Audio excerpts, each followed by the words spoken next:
Well, the reason the rich don't work for money is number one expense is tax. See, there's three kinds of income: earned, portfolio, passive. So earned income is if I get a job, that's earned income. If I'm a doctor or a programmer, that's earned income because I'm working for it. If I buy, let's say, Apple for $10 and I sell it for 20, that's portfolio income, capital gains. Yeah. But passive income, which is cash flow, is never taxed. We often hear about how the wealthy always seem to have a knack for not paying taxes, but how do they do it? Robert Kiyosaki reveals how. Understanding the tax game is key to winning it. Robert believes that it's not about evading taxes, it's about playing the game strategically. And so these guys are screaming right now in America, tax the rich. I said, good luck. Because most of the guys complaining, they don't know there's three kinds of income. And the rich don't have jobs anyway. They have assets. And so the average schmo out there, poor guy, sent the kid to school. They don't learn this. So that's why in Fake, as you were talking about it, there's a newspaper article about Jared Kushner. Yeah. And he explains how the Trumps and the Kushners don't pay taxes and make millions of dollars. And the reporter couldn't understand him because our schools will never teach you that three types of income. Loopholes exist in every situation. It's up to you to leverage these legal loopholes in the tax code to your advantage. There is power in giving. This is one thing the rich understand. Wealthy people often channel their resources towards charitable endeavors, killing two birds with one stone. They make a positive impact on society while also enjoying potential tax reductions. Education and a mindset shift are crucial to achieving success. Rich people see taxes as a puzzle to solve rather than a burden to bear. This mindset, armed with financial education, is the secret to how the rich successfully navigate the tax terrain. Well, the New York Times article is an employee mindset, and they have no financial education. So when I said Kushner has a loophole called depreciation, I go, you idiot. It's illegal, it's not a loophole. Depreciation is what the government wants us to do. So in other words, there's three things. There's appreciation, amortization, and depreciation. So the way guys like Trump and Kushner and the rich guys do it is called the McDonald's formula of business. So McDonald's has a business, right? They have a hamburger stand. And when you interview Ray Kroc, the founder of McDonald's, if you saw the movie, The Founder, he gave the formula away. The business of McDonald's is not hamburgers. The business of McDonald's is real estate. And that's the formula. So every time you go past a McDonald's stand, you deserve a break today, eat at McDonald's. But they're not seeing the real game. The game is that little hamburger stand is buying the most expensive real estate in the world. So today McDonald's owns more real estate than the Catholic Church. But the rich are evil and all that. They just can't see it. So I have the Rich Dad Company in the business side. So let's say I make $1 million. I don't want to pay tax on that. So I take that $1 million, instead of spending it on something stupid, I buy a piece of real estate, so let's say for $5 million. So I go from $1 million to $5 million. Then I appreciate, depreciate, and amortize that $5 million, and it offsets my $1 million in tax. The reason is money is toxic. After 1971, people who work for money are getting poorer because the way your wealth is sucked out of you by the Fed, by the US Treasury, and by our government and our school system is the people that work for money get poorer. The people that save money get poorer. And the people that invest in stocks, bonds, mutual funds, and ETFs, they're temporarily rich.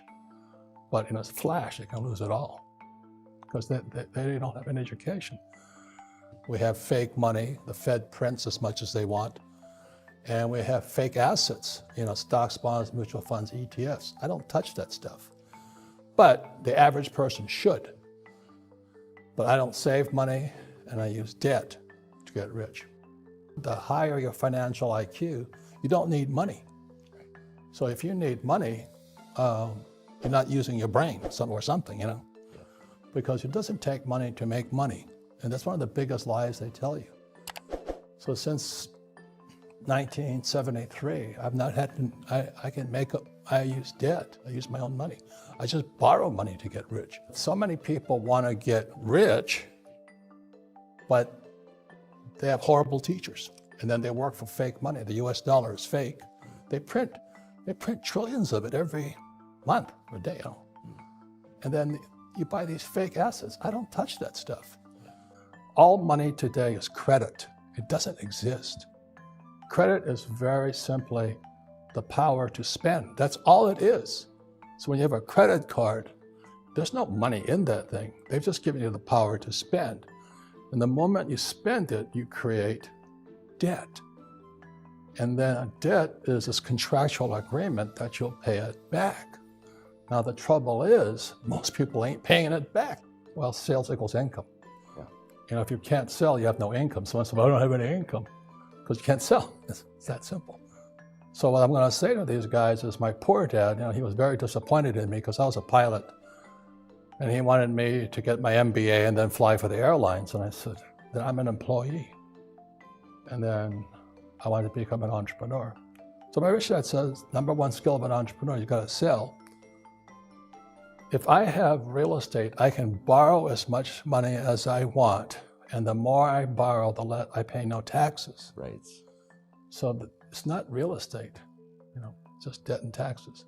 Because money became debt or credit in 1971. And the more debt I have, the less tax I pay. It's just, it's the law. And so, you know, people say you can't do that. I say, no, you can't do that, but I can. And that's the difference. So it's not that I love real estate, I just love debt and I don't want to pay taxes legally. Right. Trump doesn't pay taxes either. That's why he won't show his tax returns, because the American people go nuts. Right. I was flying off of Vietnam and Nixon took the dollar off the gold standard. So my co-pilot and I decided we'd go look for gold. We didn't know what gold was. Americans had never seen gold. So we flew behind enemy lines, which proves Marines aren't that bright. And we went to a gold mine to buy gold. And this little Vietnamese woman, you know, I don't think she went to Harvard or anything, but she wouldn't discount the gold. So let's say gold was $50 that day. It was 35 a few months earlier. So it was going to 50. And so I said, I'll give you 40. She says, get out of here, you know. And I realized something. She was teaching me. She was one of the best teachers I ever had, because she was teaching me about money. The same lessons my rich dad was trying to teach me, that money is fake, gold is real. So anyway, we almost got captured that day. But anyway, we sailed, a carrier then sailed to Hong Kong, and I bought my first piece of gold. And this was 1973, no, 72. And I paid about $50 for it. And today that Krugerrand, the South African Krugerrand, is worth $1,500 or $1,450 today. So did the Krugerrand get bigger or did the dollar go down? Do you know what I mean? Yeah. So ever since that day, I just saved gold and silver. And I call gold and silver God's money and the US dollar fake money or fiat currency. Now there's cryptocurrency, Bitcoin. And that's going to cause, I'm not an expert at Bitcoin, because I don't have to be, because I don't need money, but it's going to cause havoc because it's going to give the Fed a lot of trouble, because a lot of people are shifting to crypto right now. So everybody can make crypto. I don't know what the big deal about it is. You know, you can just produce your own now. Debt is a four-letter word for most people. There are many people in my position, so-called financial gurus, who say live totally debt-free. And there's other people who say, cut up your credit cards. And, you know, that's good advice for certain types of people. So you should definitely cut up your credit cards if you don't know, you can't control your spending. You should definitely. But I don't know how people live without credit cards. I don't know how you can check into a hotel, rent a car, or go shopping and go out for dinner, you know, so. But you should cut up your credit cards if you're a shopaholic. That's good advice. And the other thing about debt, there's good debt and bad debt. So this is going to be the lesson today, is there's good debt and bad debt. And if you only have bad debt, which I classify student loan debt as bad debt, The main reason it's bad debt is because it's the worst possible type of debt. You see, if I get into trouble as a businessman with debt, I can declare bankruptcy and I'm clean. But the trouble with student loan debt, you can't do that. You know, it hangs around your neck for the rest of your life. So if you're a student, you shouldn't take on student loan debt unless you absolutely 100% guaranteed that you will commit to graduating. Never say, I can't afford it. My rich dad forbade his son and me to say the words, I can't. He says, ask yourself, how can I? So, you know, like, the reason I have so much money is because I don't say I can't do it. I just go, how can I do it? And I just go and do it. I make a lot of mistakes, but that's how I learn. How can I? The poor people, like my poor dad, always said, I can't afford it. Do you think I'm made of money? I'm a school teacher. I can't do that. And I picked that up. And my rich dad never said those words.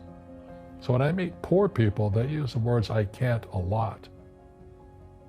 You know, it's like my wife, Kim, is gorgeous, you know, absolutely drop dead gorgeous. The first thing I said is, she won't go out with me. You know, and my friends kept saying, she'll never go out with you. And I said, well, if I let that stop me, she never will. So I asked her out for 6 months. So, do you know what I mean? It's what goes on between this year and this year, and in our hearts, that determine our lives out there. There's no world out there except what's going on here. So the people that say, I can't afford it, I can't do this, I can't get to college, the rich are evil, you know, I choose not to participate in that. I think the stock market is for losers. Why would you put money in the stock market when it's manipulated? That's what I think about. So I'm always watching the manipulation going on behind the scenes. That's what my brain is focusing on all the time. And I don't pay taxes. The question is, how is it I don't pay taxes? And I can tell you. That's an important question, because most Romanians and most people in the United States cheat on their taxes because they hate taxes so much. But you don't have to cheat on taxes if you understood how money was working.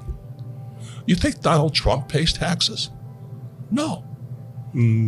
Nobody has seen his tax returns. Yeah, I know him. He's my friend. We don't pay taxes. That's the question. How is it we do that? That's an intelligent question. The reason you can't ask me this question because you don't know how I do it. That's what I'm thinking about. I'm constantly thinking about, how do I make money?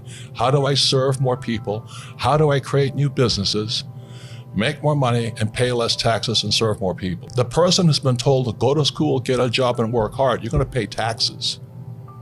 Why? Because you work for money. So the question, well, how does a person not work for money and pay no taxes? You want to be an employee, you choose to be an employee. You want to be an entrepreneur, you choose to be an entrepreneur, but you've got to study. They're two different people. What you have to study is different. Mentally, emotionally, and spiritually, they're different people. An entrepreneur is extremely different than an employee. But it's a different study. The trouble is our school system trains us to be employees. Go to school, get a job, work hard, save money, pay your taxes, get out of debt, and invest in the stock market. That makes you poor. You've had a chance to be taught early. You've been challenged early. Most people don't get that chance. Where should people start? Question the saying I just gave you. Go to school. What do you learn about money? The fact that you just told me that you need to go to get a job to have money. I didn't say that. You said that. I said that. This is what we've been told. Yes, so go to school, get a job. Question that. Okay. So if I'm starting to question that, if a young person is looking at us and they say, okay, I'm ready to challenge that, what do I tell to my father? Okay, I'm not going to school anymore. I didn't say that. You said that. I said that, of course. I just said question it. What's wrong with getting a job? I went through a job to understand how the system works, but I'm not sure if it works to anyone. What's your opinion on that? I thought you read Rich Dad, Poor Dad. Of course, but not everyone has done so. So I was trying to. And what is lesson number one in Rich Dad, Poor Dad? Rich people don't work for money. And so in your school system, so you get a job, what are you doing? You become a slave. You work for money. Exactly. And what's wrong with working for money? That it makes you come back to work and you become a slave. You pay taxes. And you pay taxes, of course. And then they tell you to save money. Why would you save money when they're printing money? Everybody's printing money now. Why would you save money when they're printing money? I know you don't save money. You're building businesses. Why would you save money when they're printing money? Because you didn't, I don't know. Because that's what you've been told to do. Of course. So question that. You see, if you cannot think, I cannot help you. I questioned all that. Why would I save money when they print money? That's what happened in 1971 when President Nixon took the dollar off the gold standard. They can print as much as they like. Then they tell you, so that you go to school, you get a job, you become an employee. You pay taxes because you're working for money. Then they tell you to save money. Do you know why they tell you to save money? I don't know. Because the system of banking, it's nothing to do with communism or capitalism. It's the banks run the world. The rich run the world. They don't care if you're communist or capitalist. So when you save, so let's say you save $1 US or €1, 1 yen, the banking system can lend out 10. So the entire system is called the fractional reserve system. The fractional reserve system is also printing money. And then they tell you to save money. So they want you to save money so they can lend out your money 10 times. So your dollar became worthless 10 times over. And then they used to pay you 10% interest on your money. Now it's at best 1%. And they're still lending it out 10 times. So that's why you don't save money, is because your money is becoming worth less and less and less and less and less. The banks are getting richer and richer and richer. Then they tax you on that interest they pay you. That 1% interest, if they pay you that much. Japan is 0. And the Japanese are so stupid, they still save money. We also have 0. Yeah, and they still save money. How stupid is that? So that's what I would question. So how come that happens? Now, if I borrow money, guess what? Do I pay taxes on debt? I guess no. Why is that? I know so this is what I'm saying, okay? Question everything. Okay. So when they lend out money, that's how money is created. Money is debt. How do you store value then? Because we all work and we have, let's say, a lifespan of when we are productive, and then comes retirement, and you retired early. Because I don't follow the go to school, get a job, work hard, see, that's hypnosis. They hypnotize people into being employees who will work hard, pay taxes, save money, get out of debt, and invest in the stock market. Until you question those sayings, those words, you'll be a poor person. So when they lend out, why is debt tax-free? I don't know. Because that's how money is created. And so the banks love it. They love people who borrow lots of money. So how do I get rich? I borrow money and I buy assets with it. The poor person borrows money and buys liabilities like purses, cars, houses, and they get poorer and poorer and poorer.